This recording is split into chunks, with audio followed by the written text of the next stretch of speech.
Hello friends, welcome to Jyoti Blooms. இன்னைக்கு வீடியோவில் ஒரு பவர்ஃபுல்லான ஃபெர்டிலைசர் பார்க்கலாம். அது ஹோம்மேட், எல்லார் வீட்லேயும் இருக்கிற பொருளை வச்சே பண்ண போகிறோம். இந்த சீசனில் நீங்கள் நிறைய நாற்றுக்கள் நட்டிருப்பீங்க. அது எல்லாமே நல்லா தழைச்சி வளரணும், ஸ்டெம்ஸ் எல்லாம் ஸ்ட்ராங்காக வளரணும், ரூட் நல்லா வளரணும், செடி ஓவராலாக கம்ப்ளீட் க்ரோத் இருக்கணும். அப்படின்னா இப்போ நான் இன்றைக்கி சொல்ல போகிற உரத்தை தயாரித்து வச்சு நீங்கள் ஒரு 15-20 நாளைக்கு ஸ்டோர் பண்ணி எல்லா செடிகளுக்கும் கொடுக்கலாம். ஃபேண்டாஸ்டிக்காக இருக்கும். எல்லா டீட்டெயில்ஸும் போக போக சொல்கிறேன். வீடியோவை ஸ்கிப் பண்ணாமல் பாருங்கள்.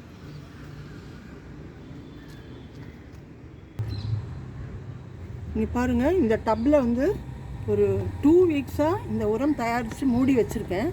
இது இப்போ எப்படி இருக்குன்னு பார்க்கலாம்.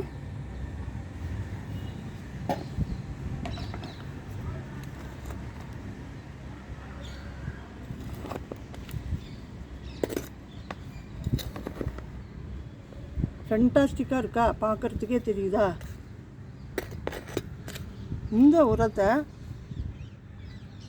நம்ம வந்து கொஞ்சம் மதிப்பு கூட்ட போகிறோம். இது இன்னும் பவர்ஃபுல் ஃபர்டிலைசர் ஆக்கணும் அப்படிங்கிறதுக்காக இது கூடவே இன்னும் 2 பொருள் நான் கலக்க போகிறேன். அது என்னன்னு உங்களுக்கு சொல்கிறேன். இதுவும் என்ன, எப்படி தயார் பண்ணணும், எத்தனை நாளில் இது தயாராகும் அப்படிங்கிற டீட்டெயில்ஸ் எல்லாம் போக போக சொல்கிறேன் ஃப்ரெண்ட்ஸ். பாருங்கள். இப்போ இது கூடவே நான் இப்போது பாருங்கள், இது வந்து அலோவேரா எடுத்திருக்கேன். இந்த கற்றாழை வந்து நிறைய க்ரோத் ஹார்மோன்ஸ் இருக்கிற ஒரு செடி. இந்த கற்றாழை மடல்கள் வந்து நம்ம செடிகளுக்கு ரொம்ப நல்ல உரமாகவும் பெஸ்டிசைடாகவும் இன்செக்டிசைடாகவும் அமையும். அதனால் இதை அடிக்கடி நான் கொடுப்பேன். என் தோட்டத்தில் நிறைய வளர்த்து வச்சுருக்கேன். ஸோ இந்த 2 கற்றாழை எடுத்துகிட்டு நீங்கள் இதில் கட் பண்ணி போட்டிருக்கேன். கொஞ்சம் வந்து அரைச்சும் போட்டிருக்கேன்.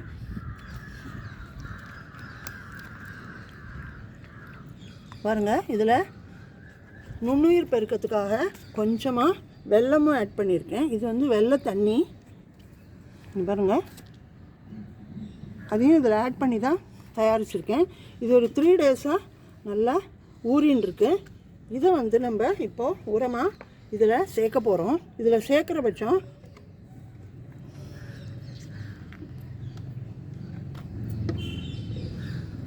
இதை ஃபில்டர் பண்ணி எடுத்துக்கலாம்.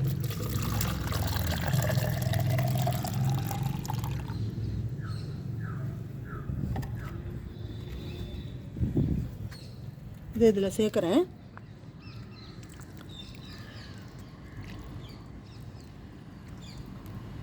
இதில் ஒரு 1/2 லிட்டர் சேர்த்துருக்கேன். இதில் இந்த டப் அளவு உரத்துக்கு 1/2 லிட்டர் இந்த கற்றாழை பயோ என்சைம்னு சொல்லலாம். ஏன்னா இதில் வெல்லம், தண்ணி, இந்த 2 கற்றாழை மடல், ஒரு மடல் அரைச்சது, ஒரு மடல் கட் பண்ணி போட்டிருக்கேன்.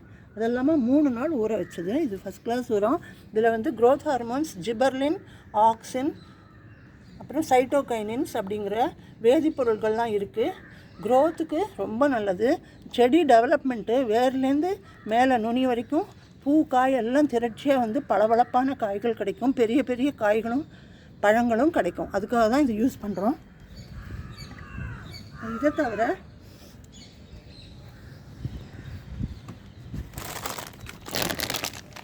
நீம் கேக் பாருங்கள். இது வந்து ஆர்கானிக் ஃபர்டிலைசர், வேப்பம் புண்ணாக்கு எல்லாருக்குமே தெரிஞ்சது தான்.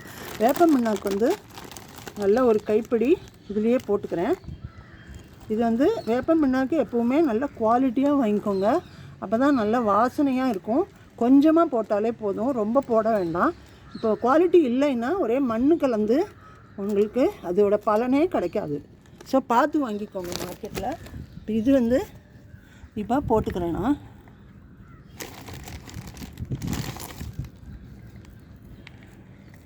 நல்லா ஒரு கைப்பிடி போட்டிருக்கேன்.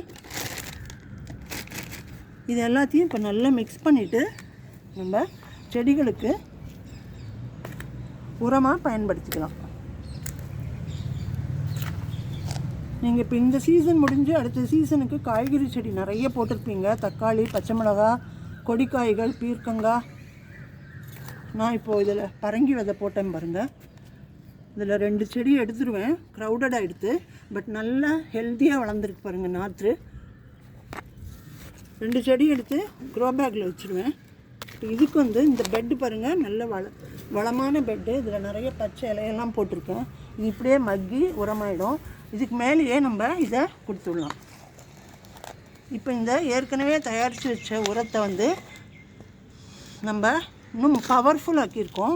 எப்படின்னா அந்த அலோவேரா என்சைமும் வேப்பம் பிண்ணாக்கும் கலந்து பவர்ஃபுல் ஆக்கியிருக்கோம். இதை நம்ம செடிகளுக்கு, எல்லா காய்கறி செடிகளுக்கும் ஃபஸ்ட் கிளாஸாக காய வரத்துக்கு உதவும்.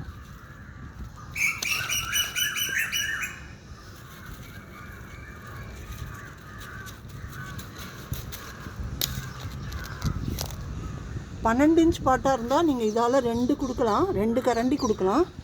10 இன்ச் பாட்டாக இருந்தால் 1 கொடுத்தாவே போதும். சின்ன சின்ன பூச்செடிகளுக்கெல்லாம் ஒரு கைப்பிடி போட்டு விடுங்க போதும். இதில் எல்லா சத்துக்களும் இருக்குது. இந்த மாதிரி தயார் பண்ணினா நீங்கள் மாதத்துக்கு ஒரு தடவை இதை கொடுத்தாலே போதும். இப்போ வாங்க இது எப்படி தயார் பண்ணுறதுன்னு பார்க்கலாம். இப்போ இந்த உரம் தயாரிக்கிறதுக்கு நமக்கு என்னெல்லாம் தேவை அப்படின்னு பார்க்கலாம்.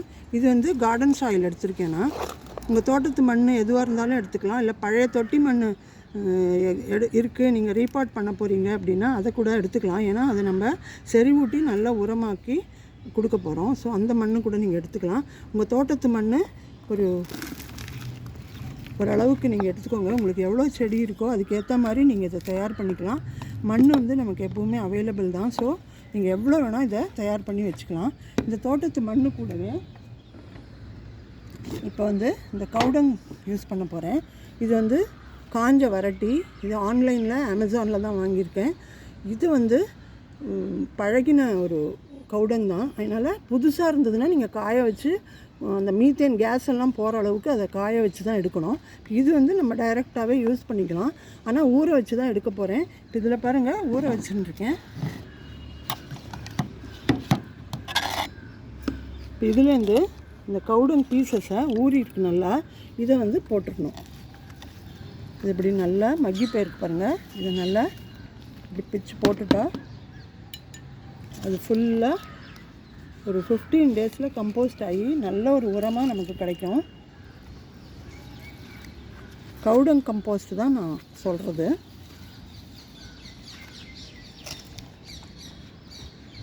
இந்த மண்ணுக்கு எவ்வளோ இருக்கோ அதுக்கேற்ற மாதிரி நீங்கள் இந்த கவுடங்கையும் எடுத்துக்கலாம்.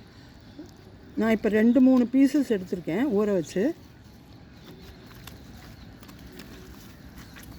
இது நல்லா உடச்சி போட்டுருங்க. உடச்சி போட்டுட்டு இந்த மண்ணோட நல்லா கலந்துட வேண்டியது தான். இது நீங்கள் லேயராலாம் போடணுங்கிறது இல்லை, இப்படியே கலந்து விட்டுட்டிங்கன்னா நல்லா சேர்ந்து உரமாயிடும். 15 டேஸ் இதை மூடி வைங்க. இப்போ இது நல்லா மக்கறதுக்கு, இப்போ ட்ரையாக இருக்குது அப்படின்னா நீங்கள் இந்த ஊற வச்ச தண்ணியவே கொஞ்சம் தெளித்து விடலாம். கொஞ்சமாக தெளித்து விடுங்க, ரொம்ப இதாக இருக்கக்கூடாது. இப்போ இந்த டப்பில் வந்து அடியில் 2 ஹோல் இருக்குது, அது ஞாபகம் வச்சுக்கோங்க. ஏன்னா காற்று போனோம், அதே மாதிரி அடைச்சிக்கிச்சுன்னா அப்படியே இது மாதிரி ஆகிடும், ஒரு மாதிரி வாசனை வரும், நல்லா இருக்காது. அழுகி போயிடும்.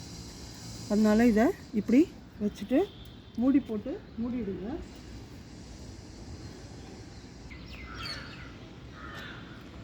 இப்படி ஒரு மூடி போட்டு மூடி வச்சுருங்க. இது நிழலான இடத்துல வைக்கலாம், வெயில் பட வேண்டாம். இது ஒரு 1 வீக்குக்கு அப்புறம் நல்லா கொஞ்சம் கிண்டி விடுங்க. அதை கிளறி விட்டுட்டு அப்புறம் மூடி போட்டிங்கன்னா அப்புறம் ஒரு 15 டேஸில் இந்த மாதிரி ஃபஸ்ட் கிளாஸ் உரம் தயாராகிடும். அதுதான் நம்ம இப்போது உரம் போட்ட இடத்துல இந்த செடிக்கு தண்ணி ஊற்றிடலாம்.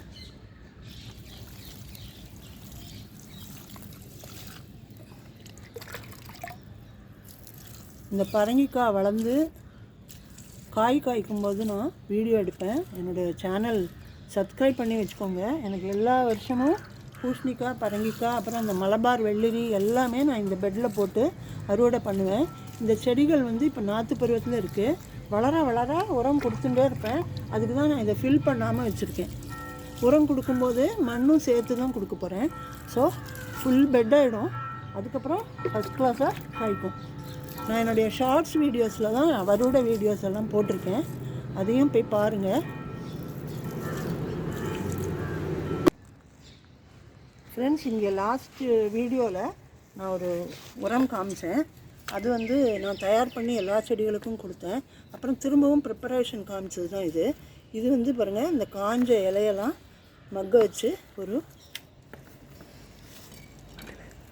உரம். இதை வந்து நம்ம பாட்டி மிக்ஸாகவே போடலாம் அப்படின்னு சொல்லியிருந்தேன். இப்போ இன்னும் மக்கிண்டு வருது. அடியிலலாம் நல்லா மக்கி இருக்குது பாருங்கள், அடியிலலாம் நல்லா மக்கி சேர்ந்துடும். இது இன்னும் 1 வீக் தான் இருக்குது. போன வாரம் நான் இதை ப்ரிப்பேர் பண்ணி வச்சது. ஸோ நீங்கள் யாராவது மிஸ் பண்ணியிருந்தால் இந்த வீடியோவும் போய் பாருங்கள். லிங்க் வந்து ஃபஸ்ட்டு கமெண்ட்டில் போடுறேன். இப்போது இந்த ஏற்கனவே ப்ரிப்பேர் பண்ண கவுடங் கம்போஸ்ட்டு அந்த பெட்டில் போட்டேன் இல்லையா, அதை வந்து இன்னொரு செடிக்கும் போட்டு காட்டுறேன். இங்கே பாருங்கள், இவ்வளோ கத்திரிக்காயும் நான் இன்றைக்கி இப்போ கட் பண்ணது. நான் இதை வீடியோ எடுக்கலை, லென்த்தி ஆகிடும் அப்படின்ட்டு.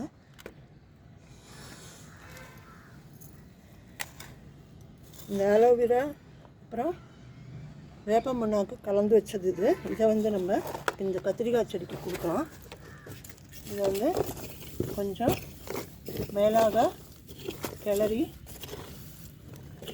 மண்ணை கொஞ்சம் லூஸ் பண்ணால் தான் நல்ல காற்றோட்டமாக இருக்கும், ஆக்சிஜன் போகும், வேர்களுக்கு நல்லா வளர்ச்சி கொடுக்கும். இப்போ இதை வந்து நம்ம இதுக்கு போடலாம். இப்போ செடி வளர வளர இப்படி ஃபில் பண்ணிகிட்டே வருவாங்க நம்ம உரம் போட்டு.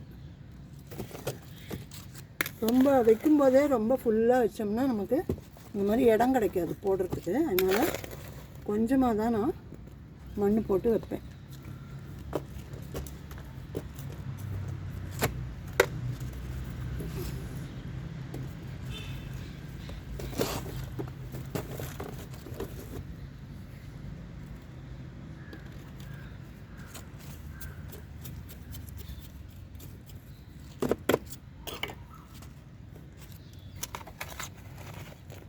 இது பெரிய தொட்டிங்கிறதுனால நான் ஒரு 4 கரண்டி போட்டேன். இதில் மண்ணும் கம்மியாக இருக்குது, அதனால் நிறையவே போட்டேன்.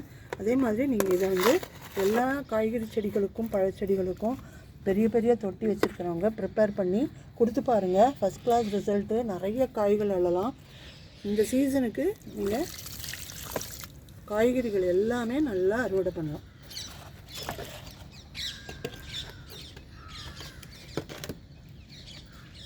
இந்த கத்திரிக்காயை நான் பறிச்சுக்கிறேன்.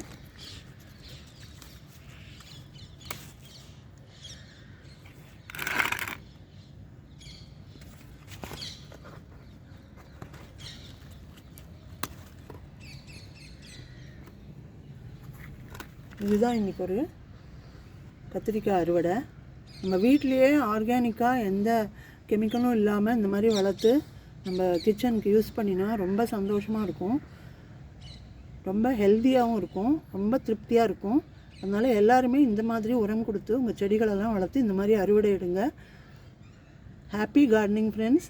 எல்லோரும் ஷேர் பண்ணுங்கள், லைக் பண்ணுங்கள், சப்ஸ்கிரைப் பண்ணுங்கள். அடுத்த ஒரு வீடியோவில் இன்னொரு நல்ல ஒரு இன்ஃபர்மேஷனோடு சந்திக்கிறேன். அந்த லாஸ்ட் வீடியோவையும் லிங்க் கொடுக்குறேன், எல்லோரும் போய் பாருங்கள். தேங்க்யூ.